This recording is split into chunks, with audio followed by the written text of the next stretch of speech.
Bang ding ding, trademark. He come out 6'7" tall. Bang ding ding, 1 star. Bang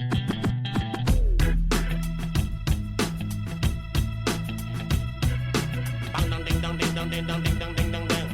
This is a perfect day. Woke up to the sound of the garbage truck again. Upstairs neighbor's toilet's leaking on my head. And cars broke down, I missed the bus that runs at 10. I had a feeling this was a day to stay in bed. I finally left my pad right under Jumbo's cloud roof. A police officer pulled out his gun and said, I said, sir, you got the wrong guy. I guess it's just the perfect day. It's just the perfect day. No, no, no, no,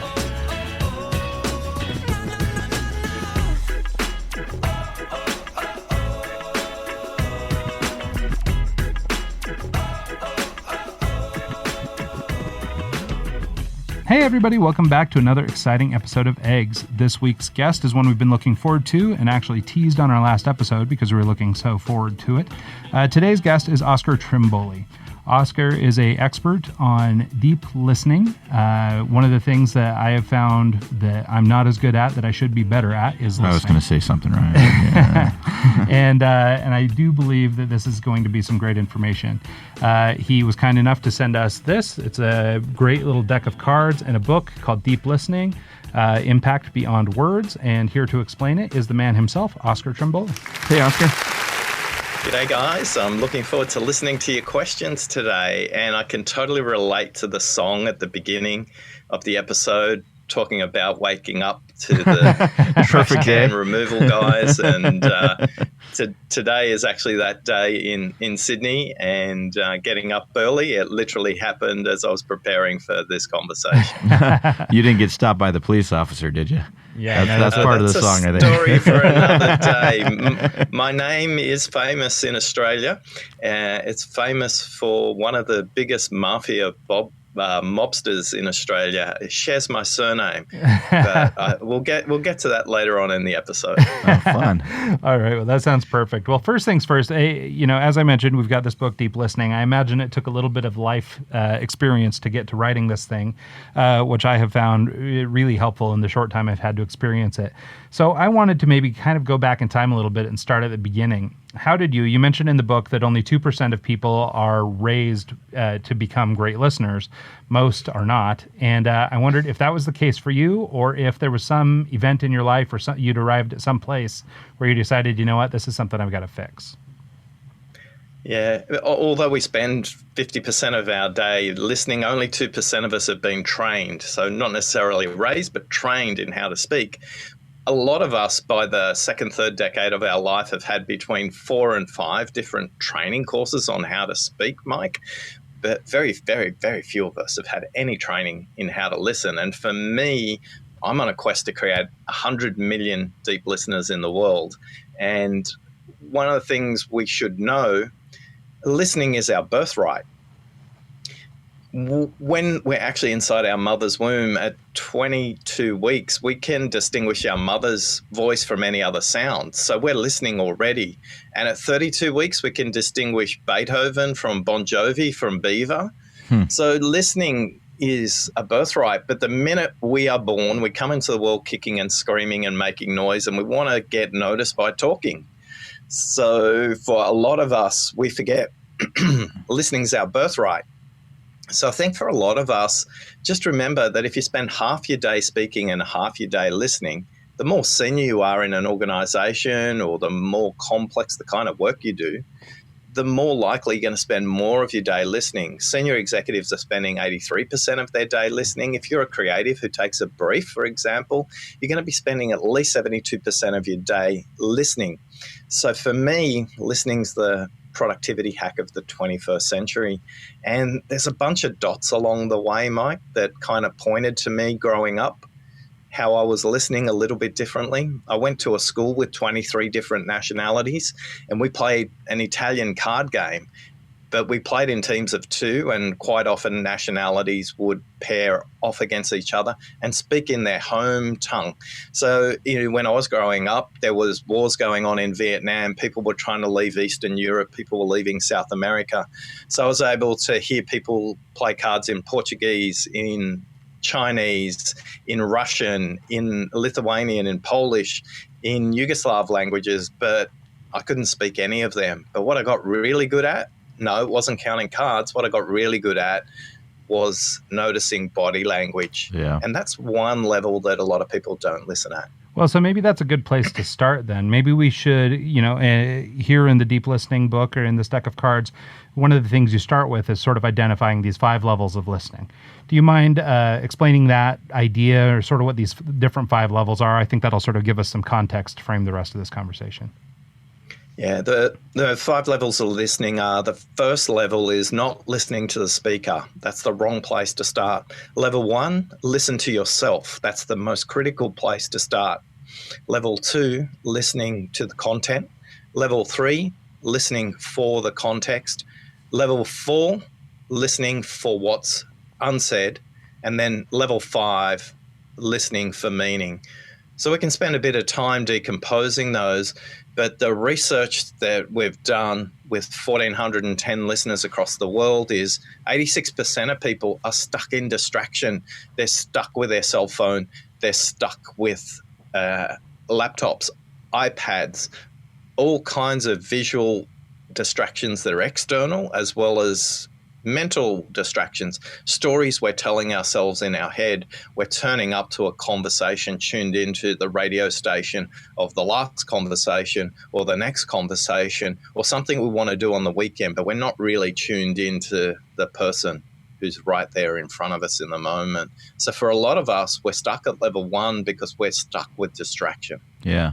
How do you kind of overcome that? I mean, you said it's level 1 for a reason. Why is it the most important one? Yeah, good point, Mike. They're foundational. You got to kind of get good at level 1 before you can even have the capacity to start looking at level 2. So let's think about 3 practical tips to overcome this distraction. Tip number 1, think about this as a spectrum. Switch your cell phone off. Now, for a lot of us hearing that, we're just going, I can't go cold turkey like that. It's like, I'm going to have to put me in rehab. Yeah. So just switch off the red dots on all your apps. Make sure your apps aren't notifying you at all. If you can do that, that's a great starting point.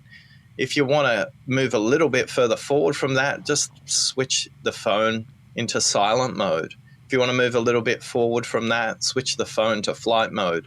And then finally, switch the phone off. One of the biggest gifts you can give people is to give them your attention. In about 2012, a visiting exec from Microsoft Seattle flew to Australia, about a 24-hour flight. And I was hosting Peter in a room full of 20 executives from other companies. And he was an important person. He ran a business with about 30,000 staff members. And he was responsible for billions of dollars of revenue. And I introduced him, and he sat at the head position at the table. And he sat down, and immediately he stood up. And I thought, oh, no, I've done something wrong in the brief. But that wasn't the case. He stood up and apologized to the room. He says, look, the most important thing I can give you right now is my attention.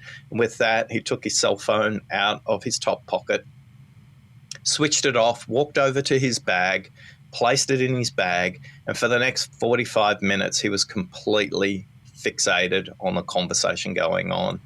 Mike, I'm curious, what do you think happened for the rest of the room when Peter did that?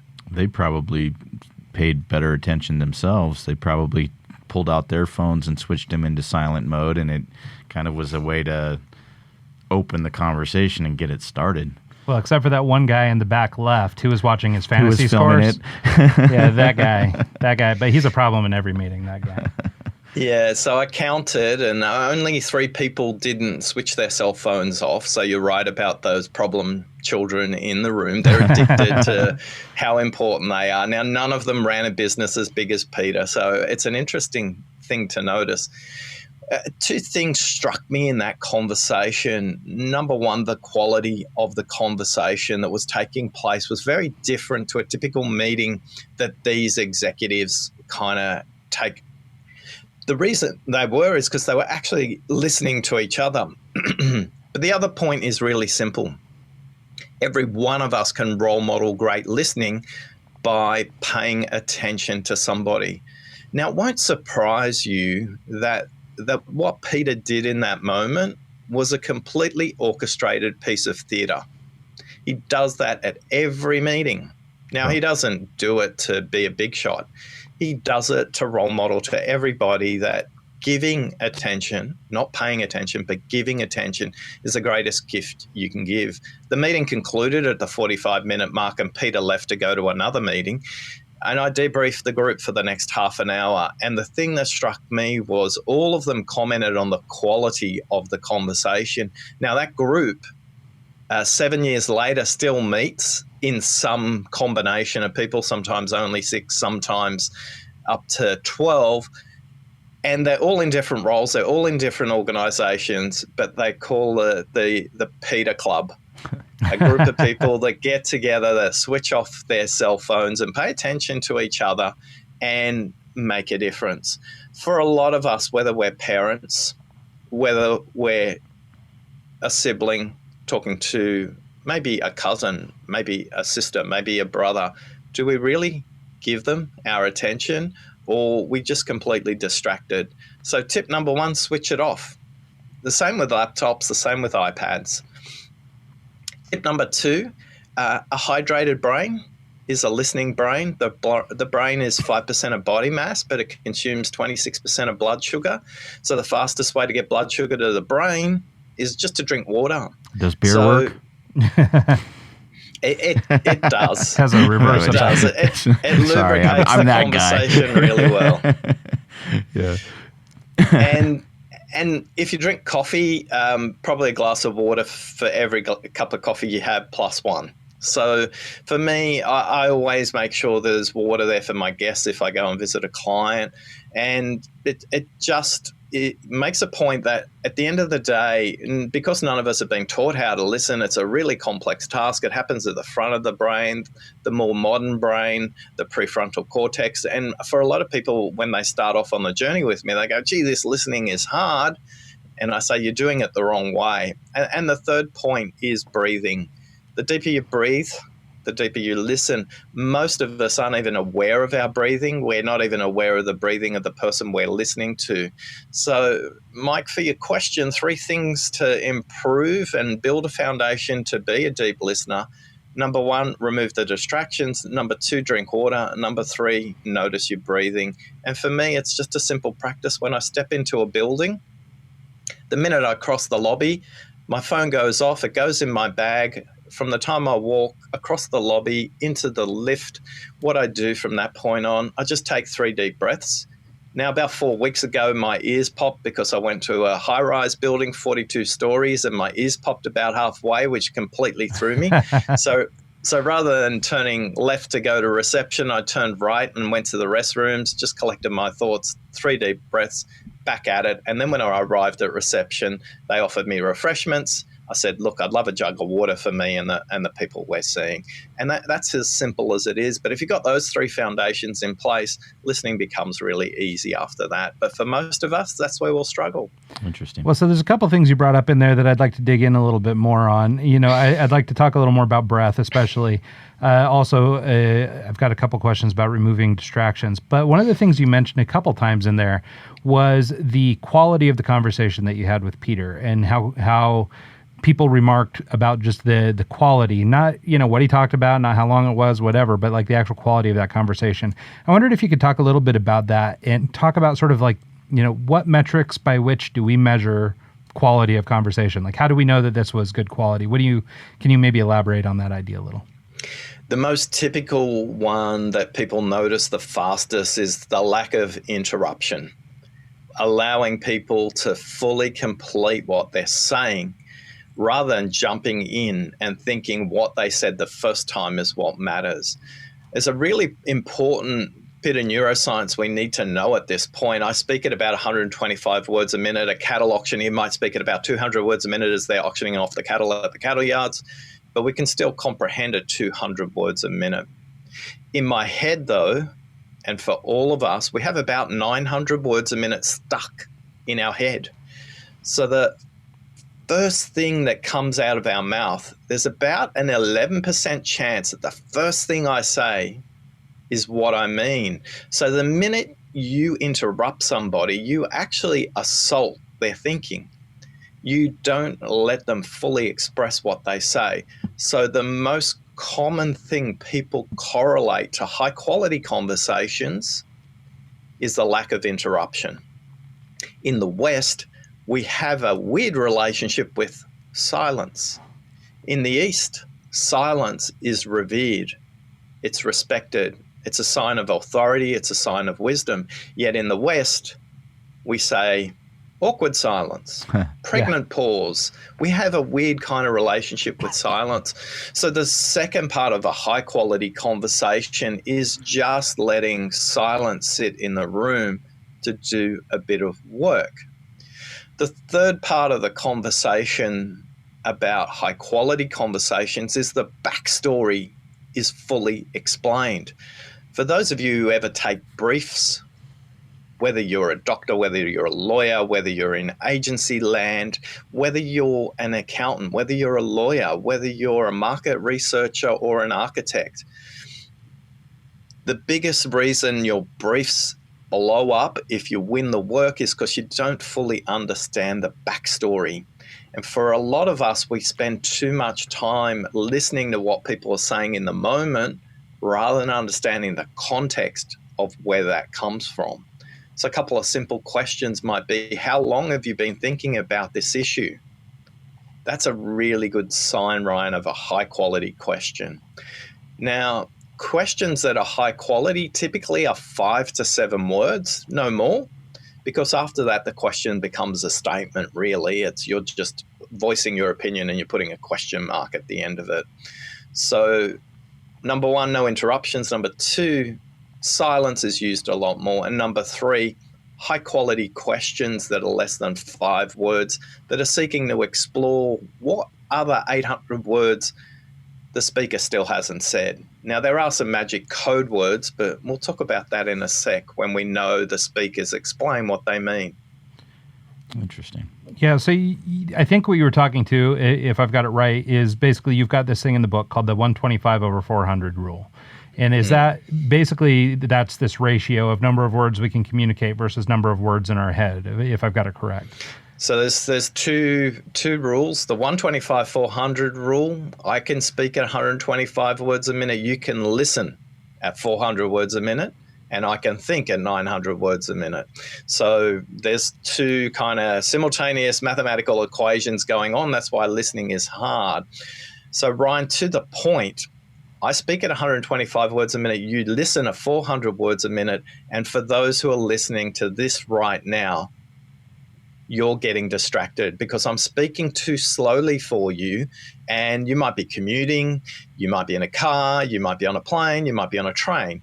But right now you're filling in the gaps because I'm not speaking fast enough. And that's the internal element of distraction. You're filling in 300 words in your own head because you can listen faster than I can speak. If you ever want to do this test, simply play this recording back at 2 times speed and you'll be able to listen to it with near perfect comprehension. Once you start to move to 300, you're at the edge without training. So, Ryan, in that moment, we got to know that we will be distracted. And I'm not a perfect listener. I want to be clear about that. The difference between you and me is I just notice when I get distracted faster than you do. Is it because you're attentive to that, or is it because I'll listen to audiobooks and sometimes I'll miss a whole chapter and have to go back and listen to it again before my brain clicks on and says, hey, you weren't paying attention to that? Yeah.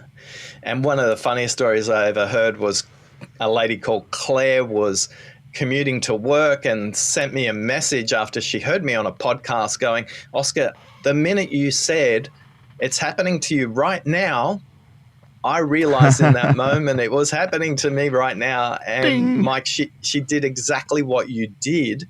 She pressed rewind and went back. So for a lot of us, just becoming conscious of the fact we're being distracted is an interesting practice for us to get better at.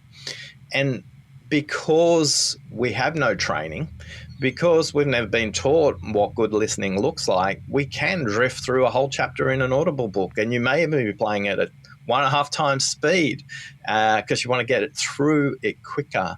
So for me, if you're listening at 5 levels, rather than listening to sentences, stories, you have to listen differently. So for me, when I'm listening to people, I'm going, do they consistently talk in the past or the future? Are they consistently talking about positives or negatives? Are they consistently talking about themselves or their team? So once you start listening at all 5 levels simultaneously, you can't help but be fascinated. You can't help but be engaged. Here's a little working definition for you, though. The difference between hearing and listening is your willingness to have your mind changed. And if you're willing to have your mind changed, you listen completely differently. You listen for differences and similarities. You go into the conversation with a heightened sense of curiosity, and your head's just exploding, going, this is the most fascinating conversation I've ever heard. Now, for most of us, that's not true, because we make up a story that's a filter in front of the conversation. Oh, well, here we go with Mike again on that thing. And I'm not listening to Mike. I'm listening to the radio station frequency I've created in my own head that's blocking me being able to listen effectively to Mike. Yeah, that makes sense. There's countless times where you kind of go in with like a predetermined idea of the conversation, and then as it progresses, I'm pleasantly surprised. I go in thinking, oh, this is going to be horrible, and then the conversation goes great, and it's all in your head. Is there a way to kind of like prep to come into a conversation and get that out of the way, and just kind of be ready for focused listening instead of passive listening? Well, yeah, to that point, that was actually one of the things I wanted to bring up here shortly. So at the beginning of the book, or at the beginning of this book, at the beginning of Deep Listening, you use a anecdote about a woman named Mary who's running around meeting to meeting to meeting, and is lost in thought between things and all this. And for me, I was having PTSD of my days back in the ad agency because this was my life too. And so for me, I could totally relate to Mary's situation where she was going, from one thing to one thing. And as you say, she sort of put up this thing inside her mind. She was already thinking about the next meeting while she was enduring this one, or, different situations like that. And so we did talk a little bit about overcoming distraction, but it seems like maybe this bit of distraction, beyond just being a cell phone or whatever, it's quieting this voice in your head. Do you have any ideas or any pointers you'd be willing to share to sort of, I guess, answer Mike's question, but sort of elaborate on it with this one? Yeah, Ryan, the funniest thing is about 9 of my clients all rang me up when the book came out and go, that's me in the book, isn't it? It was like the story's so universal in modern workplaces. And whether that's going from meeting to meeting to meeting, or if you're freelancing, you might be going from call to call to call, or project to project to project. The tip is just notice your breathing. If you can notice your breathing, you'll still your mind so much more than you can even imagine. I've interviewed a number of experts in breathing, both from the East and from the West, as in what does just taking 3 deep breaths do? Now, ideally, you should be taking 3 deep breaths as a minimum. That's why I say 3 deep breaths. That will take you to about 30 seconds. If you can hold and take in a deep breath it's about 10 seconds if you're doing it properly. So most of us, for example, breathe through our mouth and not through our nose. So you should be breathing in through your nose, down your throat, all the way to the bottom of your lungs, and then exhale through your mouth. Now, are you sorry to interrupt, because a I'll do this myself, but I take deep breaths and I hold it for a second, and then I exhale slowly. Is that the proper technique, or you don't hold it? Because I don't know if I'm doing it correctly. I just kind of made up my own version of meditating. Yeah. So you don't want to kind of get it stuck. You just want it to get it to touch the bottom of your lungs and then exhale. When you hold your breath, you're actually sending a fight signal to the rest of the body to say, hey, I'm in a situation that I might be in trouble. So I want to take all the resources into my body and really heighten my nervous system. This would not be a helpful listening state in this case, Mike. So it should feel really natural, but for most of us, whether we're anxious about a situation, we're frustrated about a situation, the most natural place for us to do is to actually hold our breath. But most of us never notice that. So good noticing there, Mike. So thank you. In through your nose, right down to your lungs, then back up and out. Now, about 5 years ago, Google started to implement a program inside their workplace for large team meetings, more than 3 people. They would start the meeting with 3 minutes of silence. And it was, for some people, they use it as a guided meditation. For others, just 3 minutes of silence. And being Google, they tracked all of this. And those meetings that used the 3 minutes of silence before that felt that they had high quality outcomes. And more importantly, the meetings were shorter. So that simple act of noticing your breathing will make a massive difference.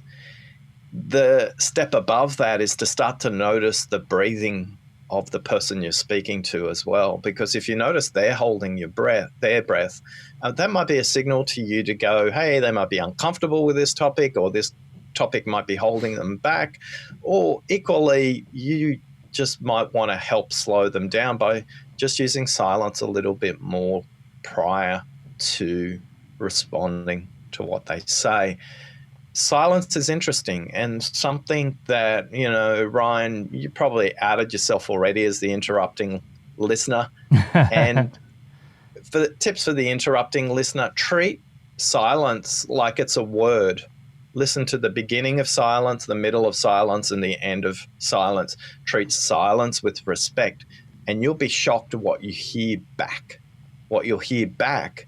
And I'll be curious if you've heard these magical code words that come back from the speaker. If you allow some silence to do the work, to do the heavy lifting, as Dr. David Rock would say, they will do these things. They will go, well, actually, Ryan, what we should be talking about, or they'll say, Mike, what matters the most to me right now isn't what we've talked about so far. Can we talk about this? Or they'll say, now that I've thought about it, can we talk about, and off they go. These code words consistently come about if you've taken the time to help them listen to those other 800 words stuck in their head. And Mike's nodding furiously. I'm curious if you found yourself in those situations, Mike, and what happens to the quality of the conversation as a result of you just listening a little longer? Well, I think that having the time to process your thoughts before replying is good.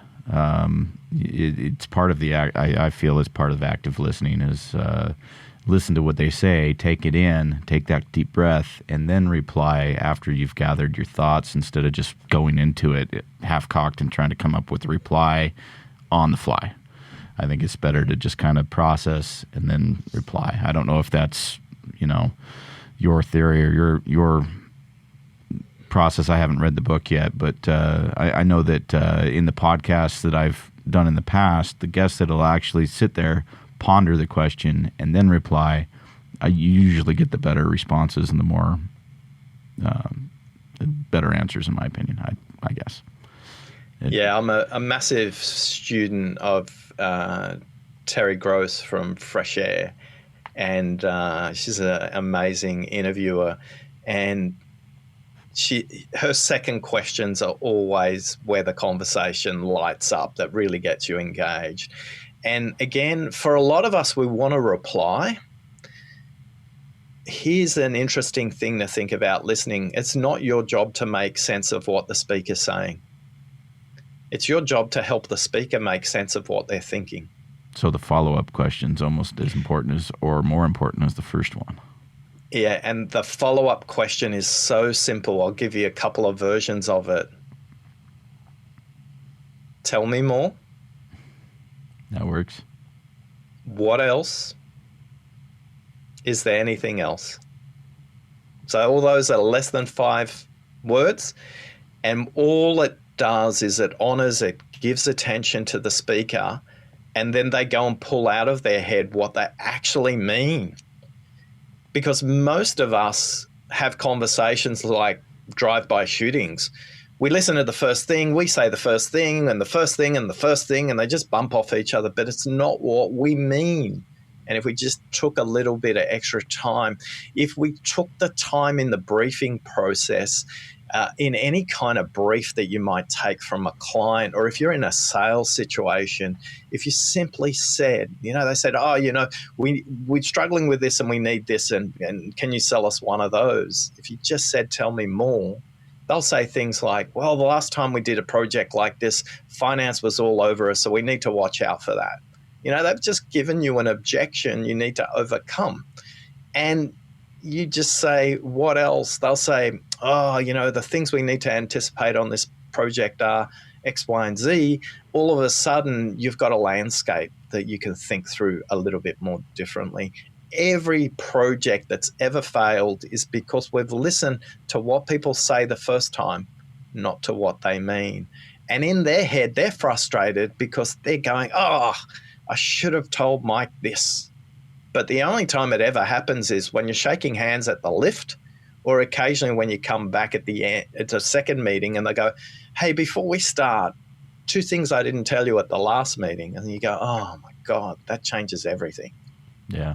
Yeah, no, it's funny that you say that. Like, I'm going through a deal with a client right now where we've gotten approval on the website we're building for them twice, and yet they called me today with all new round of changes. And it's exactly what you're talking about. It's the things that keep occurring to them because, I didn't do my part up front to get all this out of them.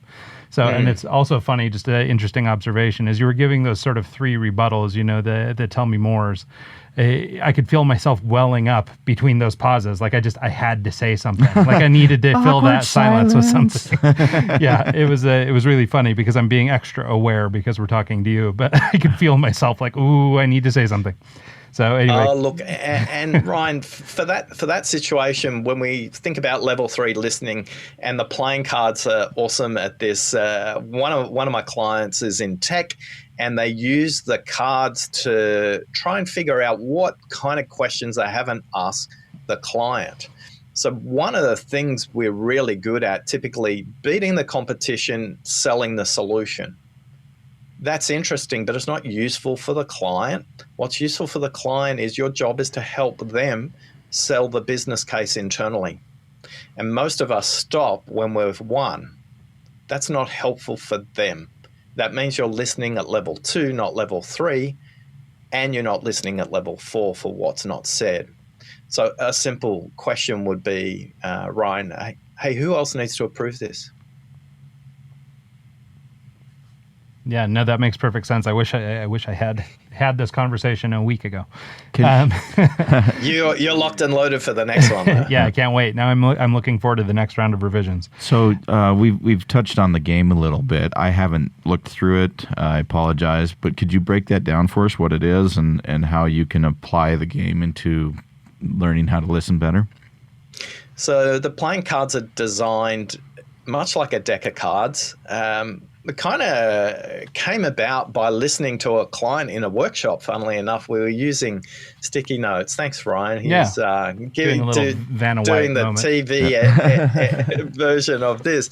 And what happened? We were doing a lot of work about what people were struggling with when it came to listening and what they were going to do about it. And they were simply sticky notes. We're going back nearly 5-6 years ago now, early days for me in coding what was in my head and what my experience set was and what it was learning for clients.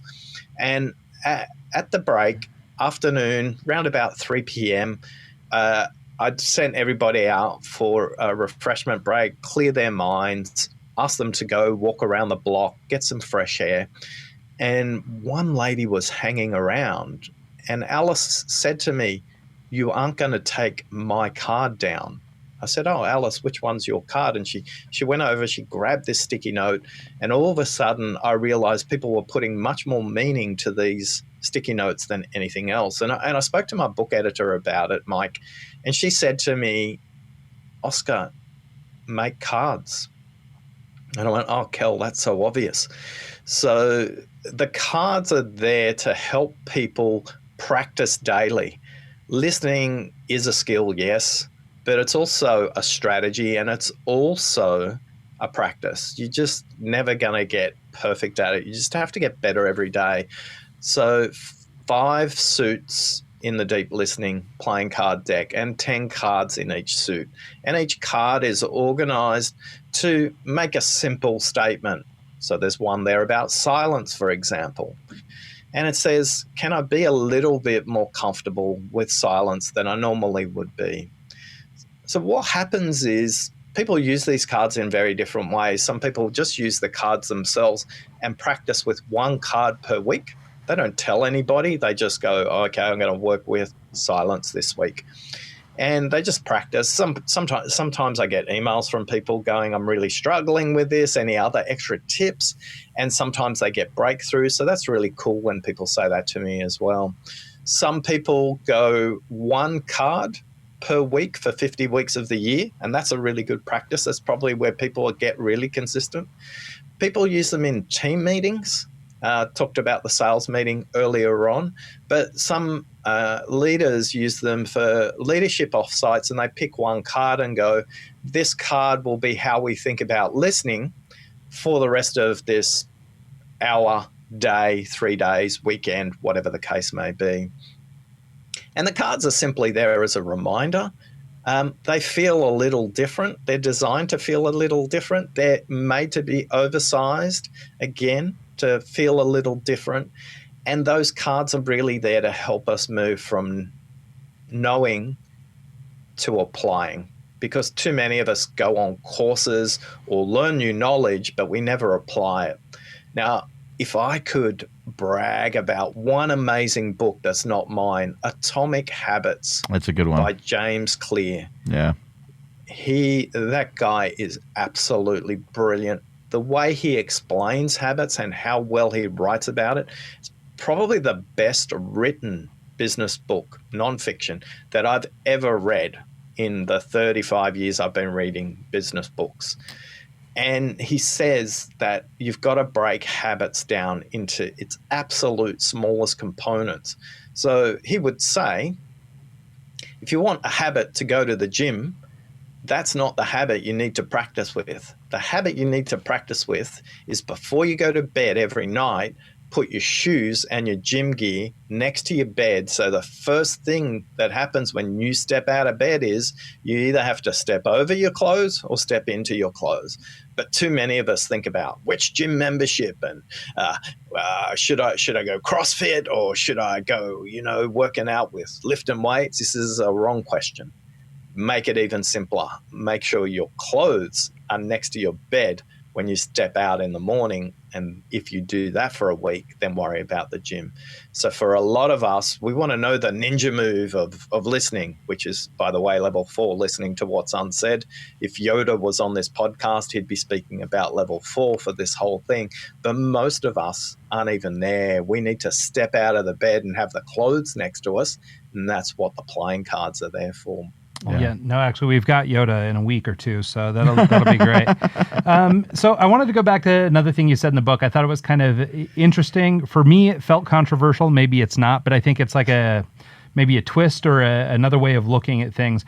One of the things you say is that the most important person in the conversation is not the speaker. And you talked about that a little bit in level 1 being listening to yourself. And so I wanted to sort of tie those two ideas together. If you could, first of all, explain why the speaker isn't number 1, and then maybe dig in a little bit on this idea of listening to self, because at least on its face, listening to self sounds to me like listening to all the crazy things in my head that are distracting me from everything else. So I was curious if you could sort of break down those two topics. So the first one is really critical. Most of us are dialed into those crazy voices in our head, so we can't even be available to the speaker. So if, Ryan, I was to fixate and focus on the speaker before I turn up to the conversation, what are they worried about? What are they going to do? I'm not even ready. I need to get ready for the conversation. So before we turn up to the conversation would be the distinction I make. Before we turn up to the conversation, in that moment where we're sitting in front of them and we haven't shared a word yet, you are what matters. Because, yeah, you got the crazies in your head. The crazies are going, why are you here? You got better things to do. Oh, the last time we were here, we just got stuck in a drama. I'm not sure I really want to work for this client. Oh, this is going to be really expensive. Oh, gee, I hope, you just dialed into the wrong frequency. As opposed to 3 deep breaths, drink a glass of water. Right, I'm present here now. Now, once you are present, yeah, we can move our attention to the speaker. But most of us are stuck here. Most of us are in this amazing dialogue with ourselves and all the voices inside our head. You'll see a couple of characters in the graphics in the book where we've got, an angel and a devil consistently talking to people because we have those voices going on in our head. To be effective, to be productive as a listener, you can't be productive if you're just listening to interrupt, listening to reply. None of that matters. You can't be in a state of comfort to say, tell me more, if all you're trying to do is figure out how to reply. Yeah. And if you're not ready, if you're not set up, if you're not in those gym clothes when you're having that conversation, it's going to be a really superficial and unproductive conversation. And for you, Ryan, the clients come back twice and they might come back a third time now because you've got a whole bunch of rework to do, and that's really frustrating. So for most of us, we just need to prepare ourselves for the act of listening. Now, once we're ready, then we move our attention to the speaker because, as I said earlier on, it's not your job to make sense of what they're saying. It's your job to help them make sense of what they're thinking. Yeah, That's what a deep listener does. I can't tell you how many times I wanted to interrupt you and say what I'm about to say right now. It's like in my head, I've got this idea that I can reply to this. I have something good, but it's hard to just shut up and let the person who's the guest or the person you're trying to glean the information from speak. It's definitely something that I need to focus on. I'm sure Ryan needs to focus on as well. Normally I'm the biggest offender. I am being particularly self-conscious today. I've listened to 5 of your podcasts, and you guys are on a different plane today. That's right. No messing around. I've been role modeling some deep listening, and you guys are mirroring that back. That's right. Funny. I'm trying hard because today Mike is not being critical of me interrupting. I'm being critical of him interrupting. Hey, I have only been interrupted once. I heard a couple uhs and ahs in there. I tried. I held back. So I guess, sort of to that end, and I don't know, we've sort of circled around this a little bit, but I want to kind of form it into more of a pointed question.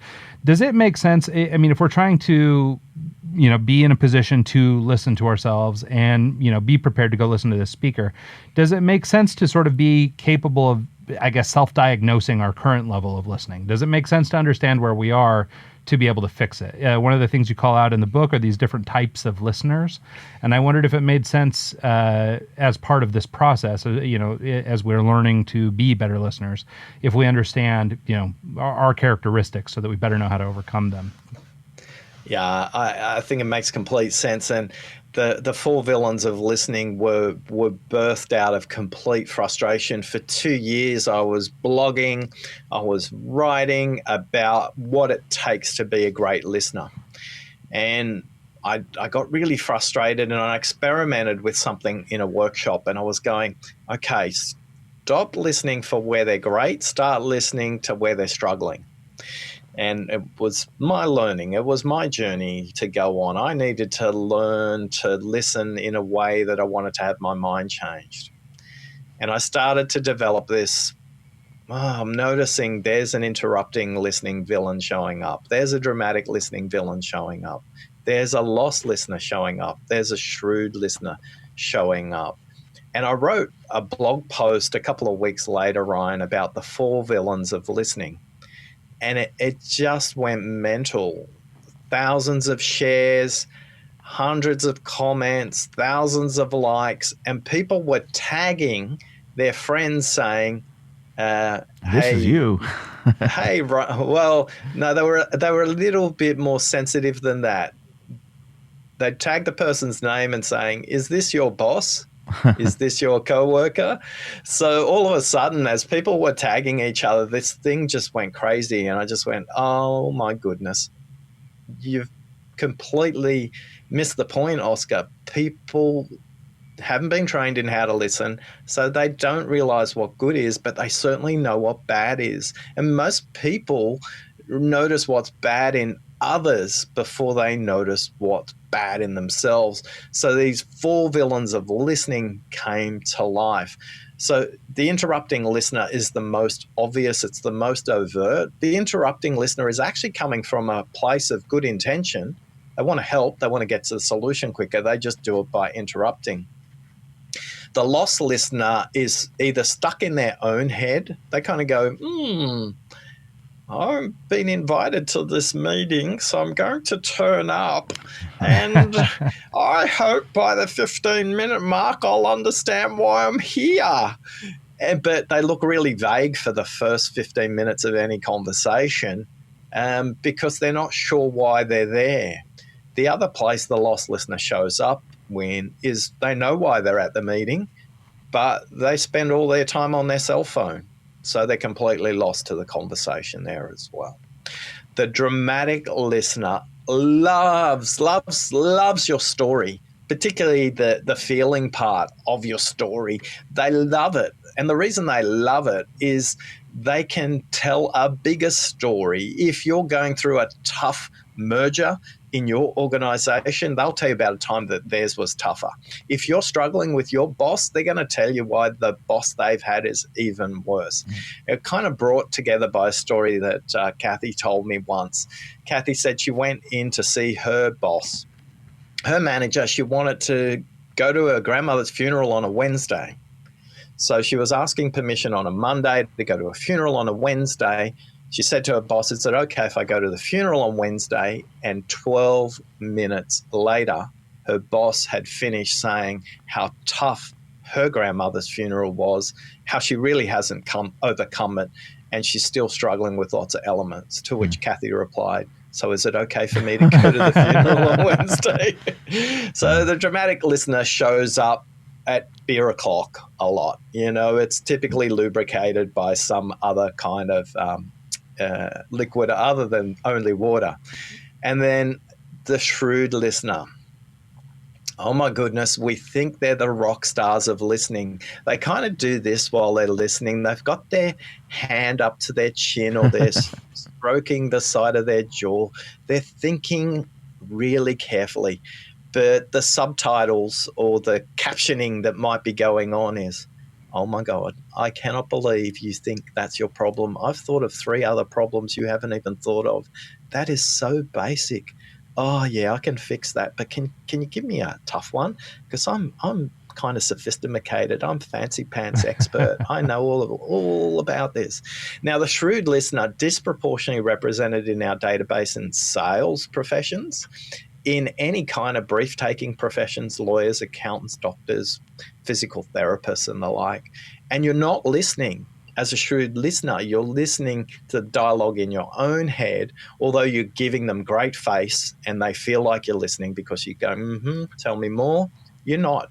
Your intent is to show how much of an expert you are, and that's not listening. You need to meet them where they're at. And if they've got basic problems, you need to sit in that moment with their basic problems.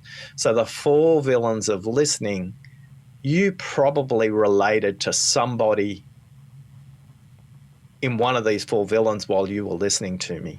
You were either relating really well to the dramatic listener, the lost listener, the shrewd, or the interrupting listener.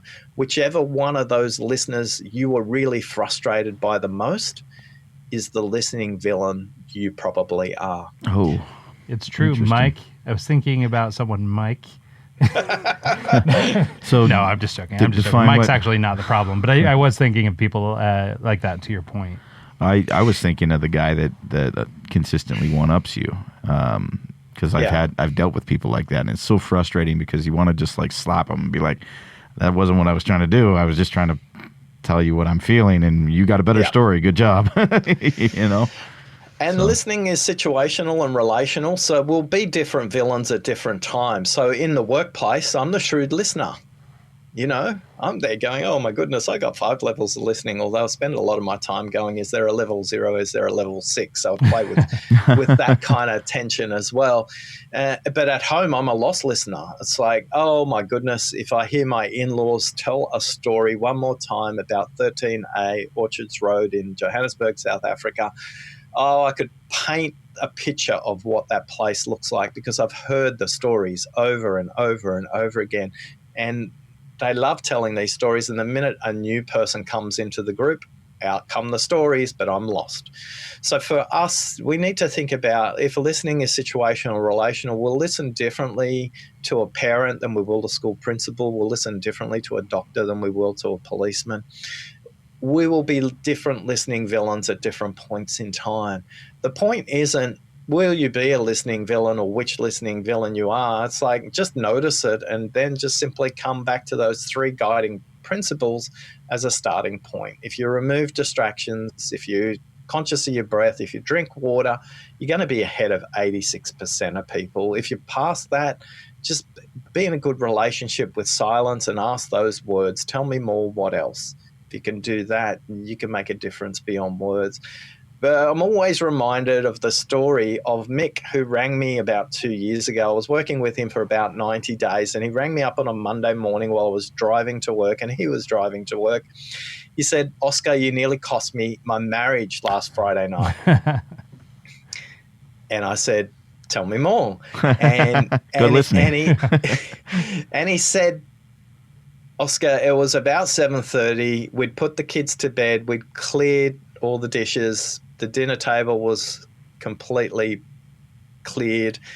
And my wife looked at me and said those words you never want to hear. Mick, we need to talk. So with that, they both sat down at the dinner table. Now, one of the things you can do to physically improve your listening, try, if you can, not to sit directly opposite somebody. If you can sit without a table, even better. But Mick had lined himself up on a diagonal with his wife. She said, look, I just want you to tell me the truth. I can handle the truth. Please don't make up stories. I know for the last 90 days you've been having an affair. So just tell me who it is, and we can agree and move on. Now, Mick says to me, in his head, he was exploding. He was getting angry. He was getting frustrated. But in that moment, he said, Oscar would say, just breathe and say, tell me more. So he did. He said, tell me more. And she said, for the last 90 days, it's obvious you're having an affair. You've never, ever, in our whole 12 years of marriage, paid me so much attention as you have in the last 90 days. So I know something's changed. And Mick looks her in the eye and says, it's not what you think. And she explodes and she says, I don't want excuses. Just tell me who it is and we can decide what we do about it. And Mick's kind of a cheeky guy. And he said, well, actually, it's a man. It's Oscar. And with that, she burst out crying because she jumped to a completely different assumption. And he stopped her. He said, no. It's a guy who's teaching me how to listen for the last 90 days. And he told me not to practice it at home, only at work. And now I realize why he's told me that. And she goes, what are you talking about? He goes, I've been working with this guy at work who's been teaching me how to listen better. And it's all about me giving attention to the people there. She says, yeah, that's what I've been noticing. She says, I've never felt sexier than I have in the last 90 days. You've never paid me this much attention in our whole 12 years of marriage. That's why I knew you had to be having an affair. Now, the rest of the story is X-rated, and I can't kind of say on your podcast, but the rest of the night was enjoyable. Let's just say that. And then the next morning, he left with his new male friend, and you get... No, that's awesome. But can you see how powerful just paying attention to somebody is? How people are just craving to be noticed, and people craving to be heard, and people craving to be listened to. But most of us are just trying to get our point across in the conversation. Well, and Very true. That sort of segues into sort of the next thing I had written here to talk to you about, and that was sort of the benefits of deep listening in relationships. So I think there are a lot of these things that are sort of on the surface, right? I mean, obviously better listening equals better business or better whatever, but I wonder if you could sort of point out some of these benefits just to maybe draw a little extra attention to them. So in the workplace, your meetings will actually be shorter. You'll get more time in your day. When I work with people in corporations, I promise them that over a week, you'll get 4 hours a week back in your schedule because you're not going back and re-explaining things to people. As we've just heard with Ryan, he's got a client who's come back and again and re-explaining what the brief really is. No, that wasn't my brief. This was actually my brief. So it costs us time. So the benefits are meetings are shorter. The benefits are that it's more profitable to do it this way as well because costs are surfaced faster. We have the right kind of conversations about what's missing from a solution, a project, or whatever. But more importantly, we enjoy different relationships with members of staff. We enjoy different relationships with customers. If you pay attention to customers the way Mick was paying attention to his wife, you can't help but get more business because your competitors aren't listening to your customers. They're trying to transact with them. And if you listen to your customers, they will fill your sales pipeline, not just with the current problem they've got, but when you say, tell me more, they'll explain what you can sell to them after this, and then after that as well, and then after that as well. For sales organizations, typically they have pipelines that look like hourglasses. They kind of narrow at the top, they bulge out in the middle, and they get really tiny at the bottom. So one of the benefits of listening is that sales pipeline takes a different, more streamlined shape, because the reason it bulges out in the middle, you're having the wrong conversations with people because you're not listening to their problems. And if you listen to their problems, you can decide much faster whether you're a good match for them, or more importantly, can you refer somebody to them who can actually solve that problem to them? And in doing so, you'll be a problem solver. One of the things I kind of giggle about is I have a prospect I tried to sell to 5 years ago. We've never done any work together. But in that first meeting, I said to him, look, Peter, I'm not the right person for you, but I can recommend 2 people who are. And he chose one of those 2 people and went on to work with them. Peter has referred me more work than any of my client base, and I've never worked with him because I actually solved his problem back on day one. I was listening carefully to what he needed. I just couldn't provide it. So one of the things that might go up for you as a benefit is referrals. At home,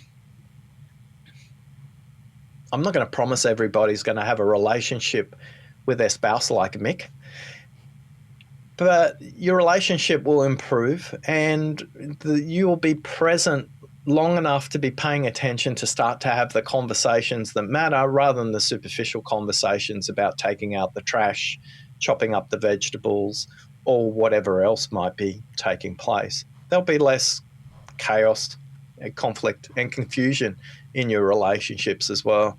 I always remember this speech by a guy called Brian who gave from the stage. He was an expert in world peace. And he gets this question all the time. Hey, Brian, I've heard what you've said today, but how can I go out there and change the world and bring about world peace? And he said something very profound that stayed with me for the rest of my life. Bring peace to your home and the rest of the world will follow. You can't have a peaceful world if you don't have a peaceful life at home. Makes sense. So for me, that's true for listening too. I always say when I speak from stage or in training rooms, do not go and try this at home because the people haven't been briefed on these principles, so they will feel it's a bit weird when you do this. Explain you've been on a training course and that you're trying some things, but you're trying them in the workplace. But as you can see with Mick, just leaks into your whole life, not just your work life as well. Are there any things that you can kind of say you're dealing with a bad listener at work, or they're not paying attention in meetings? Are there some subliminal things you can do to maybe help them kind of take it in better, or pass that on to them? Where, I don't know, as the person speaking, are there things that you can do that can help them listen better? Oh, there's quite a range of things. So one of the things we need to be conscious of, a speaker also has a responsibility to help the listener listen. And I was on a TV show, and the host just said to me, "Oh, Oscar, I don't listen to people just because they're boring.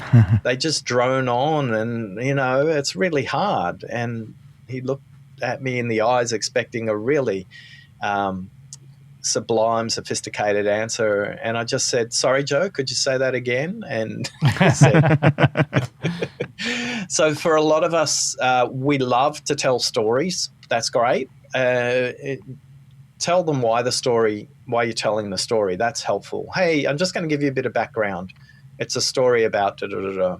Some listeners relate better to numbers, details, statistics than just to stories, pictures, and things like that. So as a speaker, if you don't know your audience, so today I've done a mixture of stories and statistics, I want to be able to speak to both sides of the brain for those people listening. The other thing you can do as a speaker to help the listener is, again, do what I did today and just pause and invite comment, because that moves it from a monologue to a dialogue. Yeah, that does help. Have you noticed me doing that today, by the way? Oh, I picked up on it all the time. It's like you said, it's that awkward silence. Yeah, see, you've been luring him in. I've been good though. So, but just this once. By next week, I'll be interrupting with everybody again. Yeah. So, but I wondered, maybe to that end, we've only got a few minutes left with you, but I wondered, one of the big things we talked about, and as we're experiencing, just now, is discomfort in silence. Is there something, or can you share some tips on how to become more comfortable with it? I suspect, and won't be super satisfying, but I suspect it's probably got something to do with practice and repetition. But I wonder if you've got that magic bullet. Oh, you took the words right out of my mouth. But let's go back and practice. Tell me more about discomfort. Okay. Are you asking or asking? So I'm asking you, Ryan. Tell me more about discomfort. So as I mentioned earlier, when you were telling us about the different things you can say, the tell me more type questions that we would share with somebody if we're trying to, I guess sort of prove our depth of listening, I sort of admitted to feeling this sort of sense or the sensation welling up in me that I needed to just blurt something out. Like, it wasn't important. I didn't have a thought. It was just, oh my God, I must fill this silence with something. So this discomfort, at least the way I experience it, is that it's some kind of sensation or something where it's ingrained in me, maybe as a Westerner, and I feel like I must constantly be talking, or something. Maybe it's too much caffeine in the mornings. But whatever it is, there's something inside me that when given a window like that, I feel like I must inject.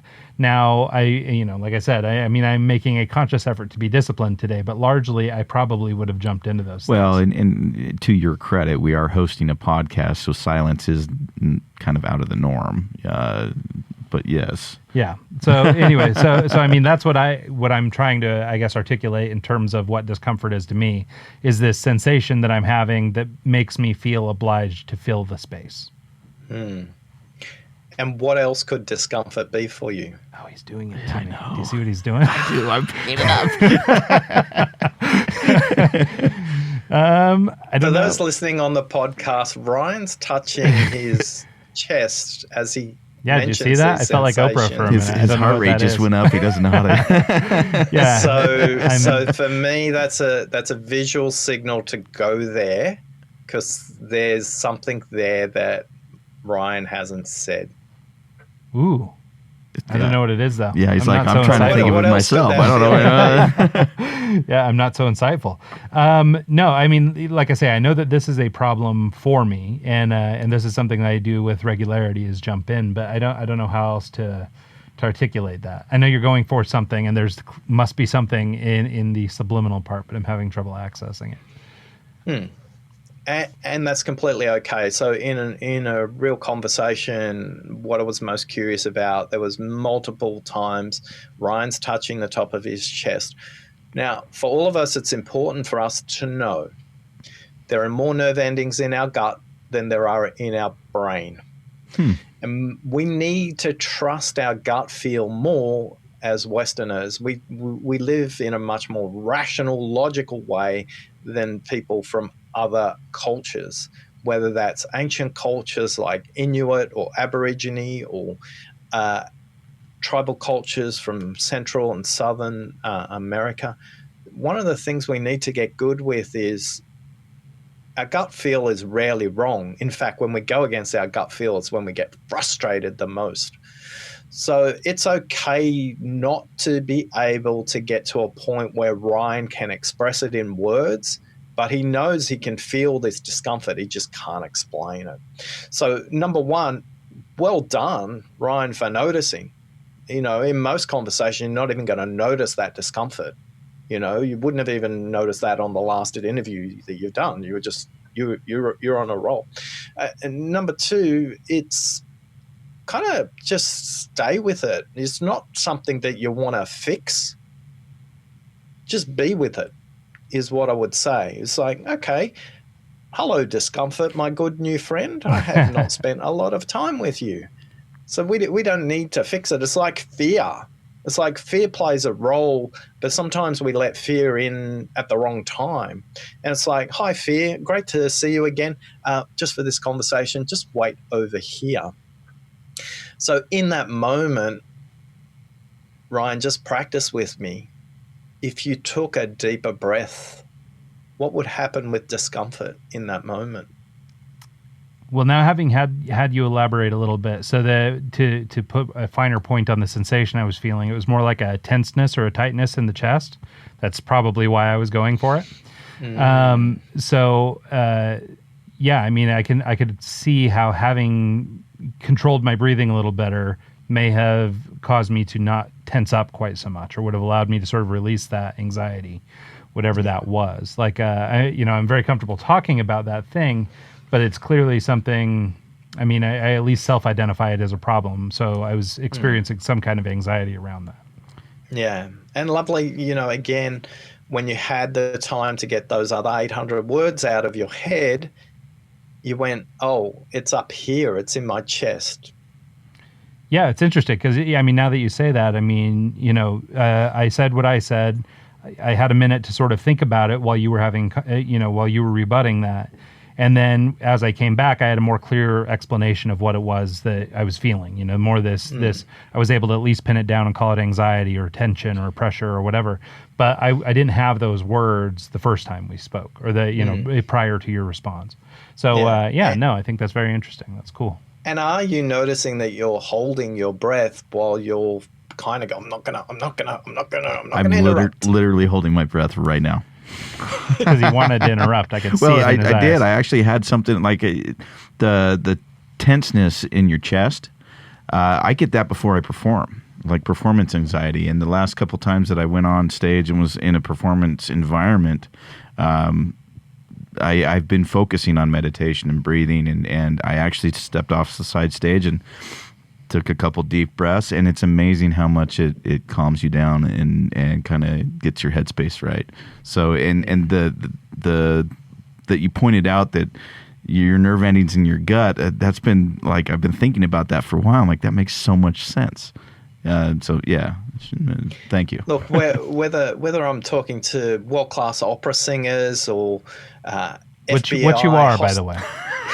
World-class opera singers, the both of us. Ryan over here. or I'm talking to world-class athletes or the world sniper champion. Can you believe that there's world championships for snipers? So I interviewed one from 3 years ago, a woman from Sweden, and she talked about the role of breathing and the role of noticing her breath and the role of noticing her breath and its synchronicity with a heartbeat. And they actually have to shoot in between the breath and the heartbeat. You know, Oh, wow. That's how precise you can get. And that's world-class focus in noticing your entire system. For most of us, we go through the day, we would never even dream to be at that level of focus.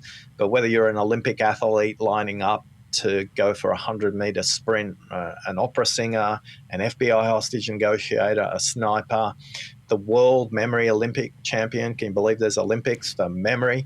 All these people consistently, no matter who I speak to in my research work, all come back to the importance of breathing, to centering them and becoming in a place and a state to be ready to perform at the highest level. And the same is true when it comes to listening. Do you recommend any books that we could kind of dive further in depth outside of yours? Yeah. Or including yours, for whatever. breathing techniques specifically?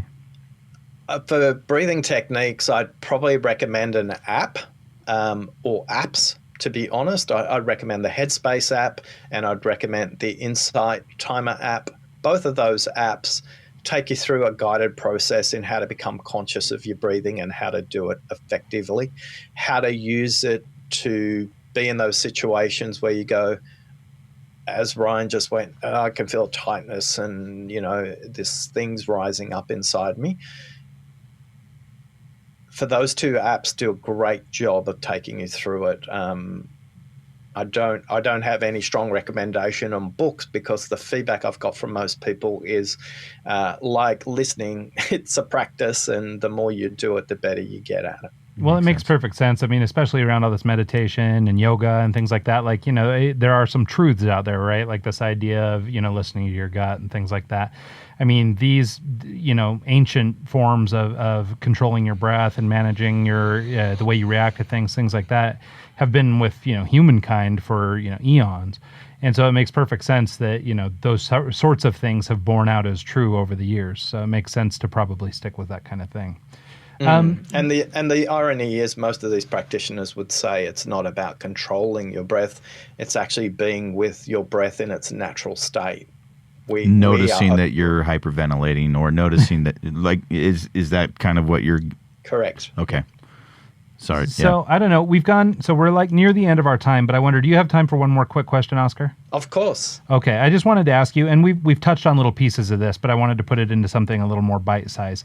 So one of the things that is, if you're the person organizing an event where you might have a speaker, or you're speaking yourself, or you're hosting a meeting or something to this event, not unlike your Peter meeting early on, how do you make for a great listening environment? You mentioned a couple things like bottles of water and things like that.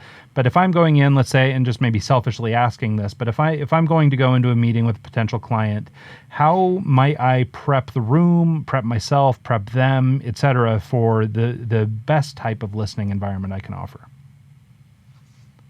So in those meeting room situations, be conscious, like as lovely and as social as a coffee shop might be or a Starbucks, it's probably the least productive listening environment because there's too many visual and auditory distractions for you. So the quieter the meeting room that you can create, the better. That's the first step before you even get into the room. The second thing about the room is, do you need a table? Or can you just bring the chair around to face the person you're talking to? So, for one-on-one kind of situations, I would say be brave and just pull the chairs out and just face them. You'll get a completely different listening experience, and they will get a completely different attention, paying attention experience. Now, don't do that with your prospect at your first meeting. Do that with a client that trusts you and has worked with you for a while. Otherwise, they interpret that as an aggressive move, and it's not going to be a productive meeting for you. Eye level to eye level, that's the other thing. Why do you want your eyes at eye level to the other person? because your ears are at ear level, so auditory paths are pretty close, but eye level is also helping us listen through the visual cues also for body language. You mentioned earlier that you'll set off at an angle and not be direct across. Can you expound on why you do that instead of being directly in front of them?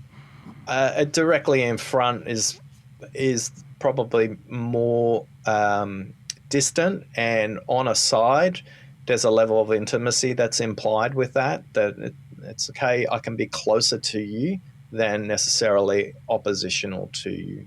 So people who listen professionally, so deaf interpreters, for example, or foreign language interpreters, or air traffic controllers, all of them will tell you this really interesting head tilt. So when you're really listening, you will tilt your head slightly forward into an angle. And the reason you're doing that, and you'll typically tilt your head to the right, is you're getting more auditory signal through the right ear because it's connecting with the part of the brain that's listening for emotional cues better. So just that, if you're noticing that slight tilt from the other person, it's probably not because they're hard of hearing. It's because they're actually trying to listen for your emotion. So a lot of people might go, what does that sound like? So if you think about if my voice moves down here ever so slightly, it's a very different voice sound from where I was here. When I'm listening for vocal fry or vocal variation, all of a sudden it's, there's a clue. When they mention their boss, they fried, or when they mentioned the CFO, they fried. Finally, Ryan, back to that table. If you have to sit at the table, if there are vases or things in the way, speakerphones, move them all out of the way. Make that desk as clear as possible with as few things in between. If you have to take notes, try them analog, and by that I mean if you've got an iPad with a stylus, that's analog enough for me. But avoid verbatim, like literally writing down the words they're saying. Try and just draw pictures. Pictures will capture the meaning faster. Pictures will capture the actions quicker, because you're not going to remember those words anyway. Because what happens when you're writing words down in your brain, you say the words, and while you're saying the words, you're shutting down the auditory cortex in the brain, which means you can't actually listen to what they're saying while you're writing the words down verbatim. Whereas if you draw a quick sketch and a picture, you're engaging the visual cortex, and you'll be able to listen to what they're saying as well. That's so perfect that's a tip for from Ryan.